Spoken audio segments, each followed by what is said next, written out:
Okay, good afternoon. Our topic today is all about divisions of monomials, polynomials by monomial. So, next meeting na natin discuss ang polynomials by monomial. So, our objective is divide monomials by using exponent rules and divide polynomials by monomial using distributive property. So, let's have a review activity about quotient rules. So, solve mentally. Negative x raised to 7 all over x cubed. So here we need to apply kung ano yung diniscuss natin last time, kung sino may mas taas exponent, doon nakalagay ang base. Since they are same base, which is x, ang mataas na exponent ay 7 nasa numerator, so our solution ay magiging so, negative x raised to 7 minus 3. So let's apply the quotient rule, just subtract the exponent if they have the same base.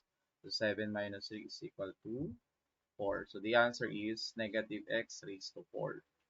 Another one, m raised to 6 over m raised to 9. Sana mas mataas na exponent nasa denominator.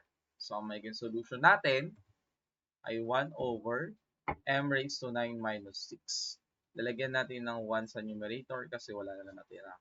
So 9 minus 6 is 3. So the final answer is 1 over m cubed.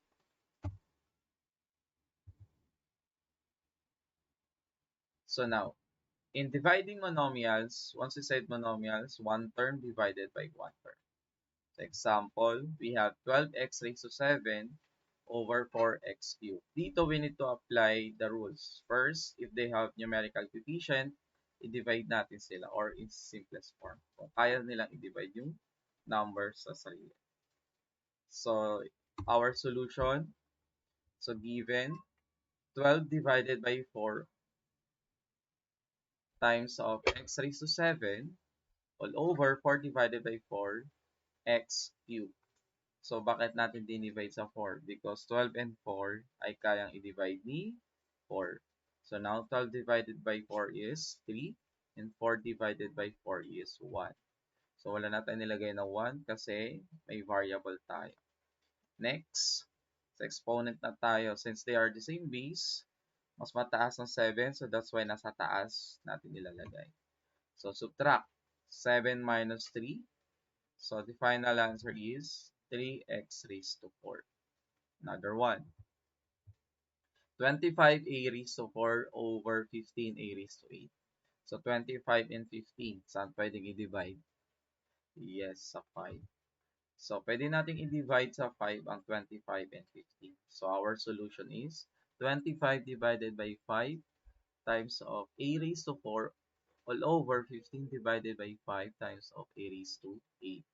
So, we simplify. So, meron tayong 5a raised to 4 over 3a raised to 8. Then, doon tayo sa may variable natin na a with exponent 4 and 8. Saan mas malaki? Yung 8. Nakalagay siya sa baba. So, doon natin siya ilalagay.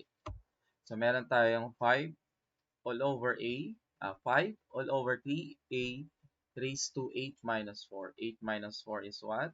Yes, 4. So, our final answer is 5 all over a raised to 4. Next.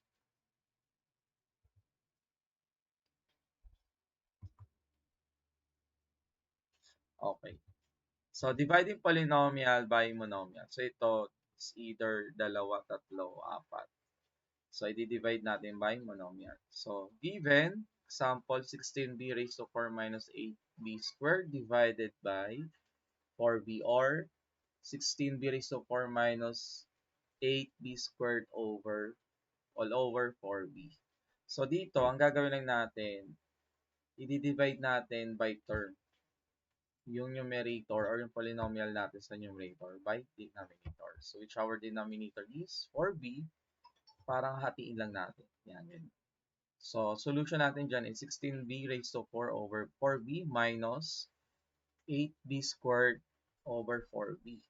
So, parang ginawa lang natin kanina sa dividing monomials. Isa-isa natin i-divide.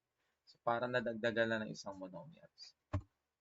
So, our solution is since 16 and 8 can be divided by 4. So, meron tayong 16 divided by 4. B raised to 4 all over 4 divided by 4b minus 8 divided by 4b squared all over 4 divided by 4b. So 16 divided by 4 is 4 and 8 divided by 4 is 2. Sa baba, 4 divided by 4 is 1. So our next solution ay ayun na. Lumit na yung number. Next tayo, saan? Yes, sa base, which is B. Check natin yung mga exponent kung saan ang mas malaki. Sa taas. Pag walang exponent ang variable, it means the exponent is 1. So, subtract natin yan. 4b raised to 4 minus 1 minus 2b raised to 2 minus 1. So, 4 minus 1 is 3 and 2 minus 1 is 1. So, the final answer is 4b cubed minus 2b. Hindi na natin ilalagay ulit ang exponent na 1. No? Next. 27y raised to 11 plus 21y raised to 7 all over 3y7. So, paghiwalayin lang natin. Ayan. Para lang sila nag-adding similar fractions. So, 27 and 21, saan pwedeng i-divide? Yes, sa 3. So, meron tayong 27 divided by 3. Y raised to 11 all over 3 divided by 3.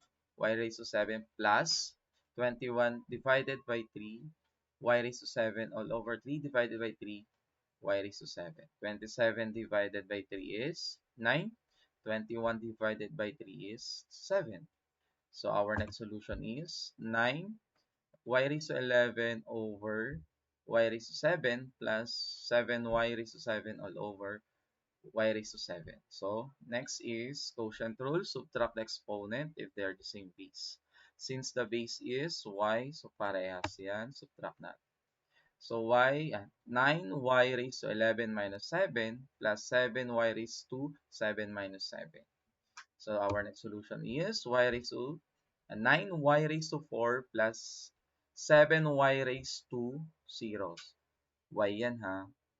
So, mangyari, since the exponent of y is 0, mawawala siya.